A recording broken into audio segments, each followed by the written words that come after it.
السلام علیکم ورحمۃ اللہ وبرکاتہ۔ تو آج ہم انشاءاللہ تعالی دجال کے متعلق کچھ حدیثیں بیان کریں گے جو اللہ کے نبی علیہ الصلاۃ والسلام نے دجال کے متعلق حدیثیں فرمائی ہیں، ان میں سے کچھ آپ کے سامنے مختصر پیش کریں گے انشاءاللہ تعالی۔ رب کے فضل سے ویڈیو کو سٹارٹ کریں گے۔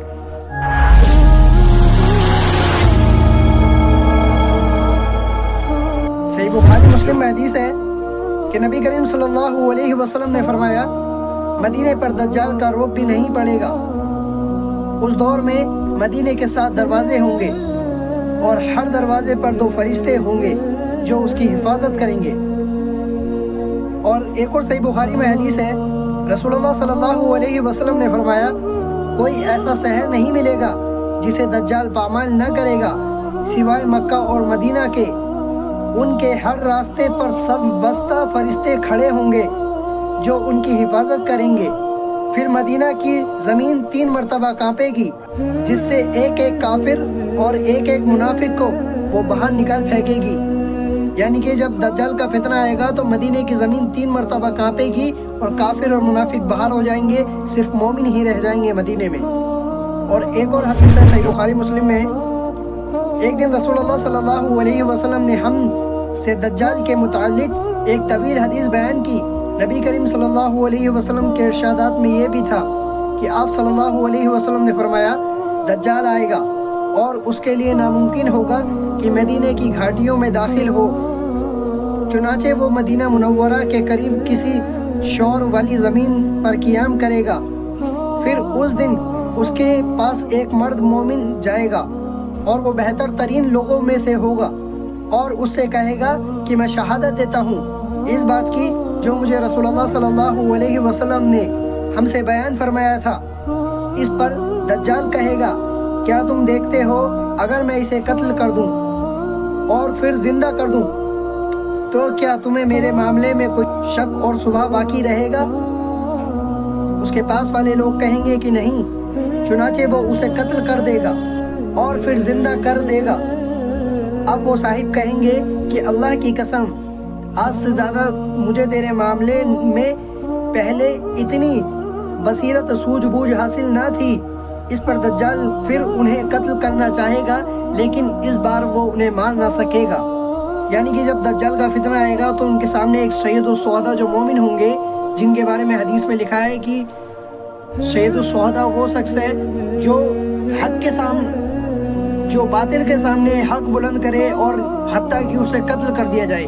یعنی کہ دجال کے سامنے جو کھڑا ہوگا وہ اس ٹائم پہ سب سے عظیم شخصیت ہوگی، سب سے عظیم بہتر شخصیت ہوگی، جیسے حسین علیہ السلام، سیدنا حمزہ علیہ السلام۔ تو جو حق بلند کرے اور حق بلند کرتے کرتے اسے قتل کر دیا جائے تو ایسا بندہ ہی حق پر قائم رہنے والا اور وہ سچا مومن ہے۔ تو اس کے بارے میں حدیث ہے کہ نبی صلی اللہ علیہ وسلم نے فرمایا کہ وہ سید الشہداء میں سے ہوگا، بہتر ترین لوگوں میں سے ہوگا جو دجال کے سامنے کھڑا ہوگا۔ اور ایک اور صحیح بخاری مسلم میں حدیث ہے، رسول اللہ صلی اللہ علیہ وسلم لوگوں میں کھڑے ہوئے اور اللہ کی تعریف اس کی شان کے مطابق بیان کی۔ پھر دجال کا ذکر فرمایا کہ میں تمہیں اس سے ڈراتا ہوں اور کوئی نبی ایسا نہیں گزرا جس نے اپنی قوم کو اس سے نہ ڈرایا ہو۔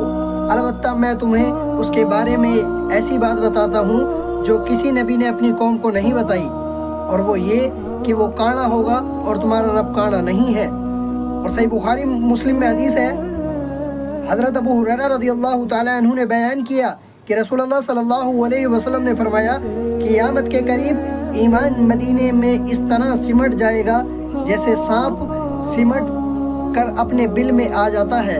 یعنی کہ جب قیامت کا قریب ہوگا وقت تو اسلام پورا مکے اور مدینے میں آ جائے گا اور ایسے سمٹ جائے گا جیسے سانپ اپنے بل میں سمٹ کر جاتا ہے۔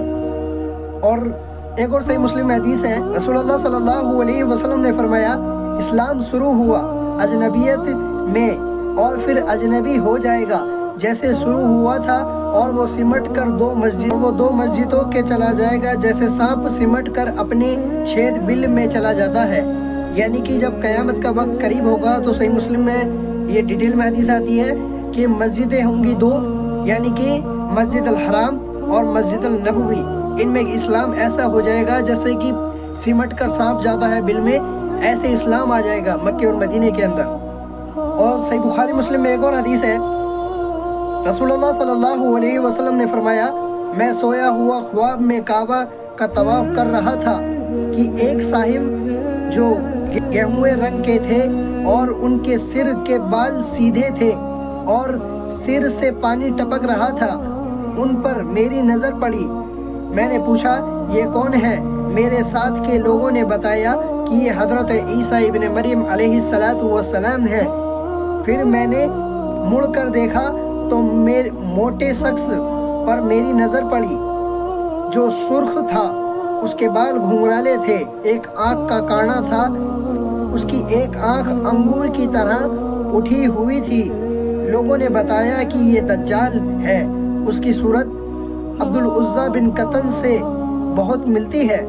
صحیح بخاری میں ایک اور حدیث ہے، عقبہ بن عمر رضی اللہ تعالیٰ عنہ نے حذیفہ رضی اللہ تعالیٰ عنہ سے کہا، کیا آپ وہ حدیث ہم سے نہیں بیان کریں گے جو آپ نے رسول اللہ صلی اللہ علیہ وسلم سے سنی تھی؟ انہوں نے کہا کہ میں نے آپ صلی اللہ علیہ وسلم کو یہ فرماتے ہوئے سنا تھا کہ جب دجال نکلے گا تو اس کے ساتھ آگ اور پانی دونوں ہوں گے، لیکن لوگوں کو جو آگ دکھائی دے گی وہ ٹھنڈا پانی ہوگا، اور لوگوں کو جو ٹھنڈا پانی دکھائی دے گا تو وہ جلانے والی آگ ہوگی۔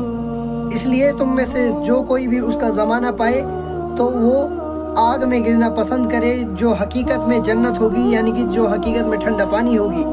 اور صحیح بخاری مسلم میں ایک اور حدیث ہے، نبی کریم صلی اللہ علیہ وسلم نے فرمایا، جو نبی بھی بھیجا گیا تو انہوں نے اپنی قوم کو کانے جھوٹے دجال سے ڈرایا، آگاہ رہو کہ وہ کانا ہے اور تمہارا رب کانا نہیں ہے، اور اس کی دونوں آنکھوں کے بیچ کافر لکھا ہوا ہے۔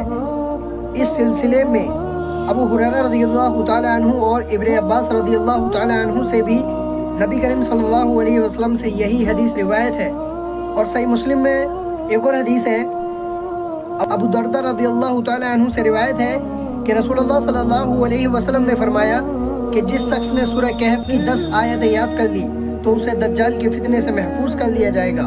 اور سنن ابو داؤد میں ایک ڈیٹیل میں حدیث ہے کہ نبی صلی اللہ علیہ وسلم نے فرمایا کہ قیامت اس وقت تک قائم نہیں ہوگی جب تک 30 جھوٹے دجال نہ پیدا ہو جائیں جو نبوت کے دعوے کریں گے، جو کہے گا کہ ہر کوئی میں بھی نبی ہوں، تو ان سے ہمیں بچنا ہے۔